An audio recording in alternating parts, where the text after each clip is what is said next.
বাংলাদেশে বিবাহ প্রথা থেকে যুব সমাজকে উত্তরণের উপায় কি? উদাহরণত হাজারো প্রাপ্তবয়স্ক যুবক অবিবাহিত জীবনযাপন করছে, যার ফলে সমাজে নানান অশ্লীলতা বেড়ে চলেছে। এ থেকে বাঁচার সহজ সমাধান চাই। এটার জন্য সমাধান সব জায়গায় বলছি, একই কথা। যুব সমাজকে বিয়ের উপযুক্ত হওয়ার পর বাবা মার দায়িত্ব হলো তাদেরকে বিয়ে দেওয়ার জন্য ব্যবস্থা গ্রহণ করা, আর যুবকদের দায়িত্ব হলো পয়সা করে কামায়া বিবাহের উপযুক্ততা প্রমাণ করা। দুই পক্ষে চেষ্টা করতে হবে। যুবকরা আজকাল চায় যে হুজুর আব্বাকে একটু বুঝাই দেন, বিয়ে শাদী দিয়ে দেখ, ঠিক না ভাই? ঠিক। কিন্তু যুবক উনি বাসায় শুয়ে শুয়ে শুধু মোবাইল টিপবে, উনি কোনো কাজ করবে না। আছে না নাই? তো চাচার সংসারে বসে তুমি নিজে খাইতেছ, আরেকটাকে আইনা বসে বসে খাওয়াইবা, তুমি কিছু কাজ করো? কাজ করতে রাজি না, কিন্তু বাপের হোটেলে বসে বসে খাবে আর বিয়ের জন্য হুজুরে বলবো হুজুর ফতোয়া দেন। ইমান রক্ষা করতে পারি না, তো ইমান রক্ষা না করতে পারলে ফেসবুকে তোমারে যেতে বলছে কে? ইউটিউবে তুমি ডুব দিয়া থাকো কেন?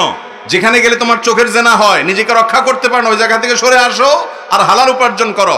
ভাই, উপার্জন করলে পয়সা করে কামাইলে এরপরে বিয়ে আপনার করা লাগবে না, দেখবেন মেয়ের বাপরাই আপনাকে সোলাই বলে নিয়ে যাবে, ঠিক না ভাই? ঠিক।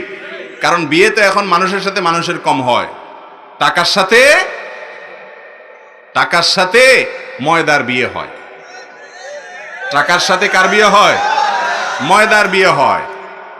ছেলে পক্ষ চায় ময়দার বস্তা, আর মেয়ের পক্ষ চায় মানুষ। খুব একটা মানুষ চায় না বিয়ের জন্য। মানুষের সাথে মানুষের বিয়ে এখন আজকাল খুব কম হয়। এই জন্য ওই রকম না হন, অন্তত স্ত্রীর ভরণ পোষণ দেওয়ার ব্যবস্থা তো থাকতে হবে, সেই চেষ্টাটা তো করতে হবে। এটা হলো যুবকদের জন্য। আর মুরব্বী চাচারা যারা আছেন, আপনাদেরকে বলতেছি, ছেলে যখন বিয়ের উপযুক্ত হবে, আল্লাহ যদি আপনাকে অ্যাবিলিটি দেয়, ছেলেকে সহযোগিতা করে হলেও বিয়ে দিয়ে দেন। কারণ যদি বিয়ে না করান, সে এখনকার যে সময়, এখনকার যে পরিস্থিতি, চতুর্দিকে জেনার হাতছানি, বাঁচতে পারে না, কঠিন হয়ে গেছে। এই সময়টাতে সে যদি পাপাচারে লিপ্ত হয় আর আপনি অবহেলা করেন, বলেন না এই টাকা হবে না, আরো কামা, বুড়া হওয়া ছাড়া বিয়ে না দেন, তাহলে সেক্ষেত্রে আপনি আল্লাহর কাছে অপরাধী হিসাবে বিবেচিত হবেন। অনেক মা আছে ছেলেকে সহজে বিয়ে দিতে চায় না, বলে বিয়ে করলে ভালোবাসাটা দুই ভাগ হয়ে যাবে, যতদিন আমার কাছে থাকে ততই ভালো। অনেক মা এরকম আছেন, বিশেষ করে গ্রামাঞ্চলে। আর বাপেরা আছেন, বলে যে না এত সকাল কিসের বিয়ে। অথচ আমাদের মুরব্বীরা সব বিয়ে করছেন অল্প বয়সে বেশিরভাগ, ঠিক না ভাই? ঠিক। আগের যুগে বিয়ে হয়তো অনেক আগে, তাই না?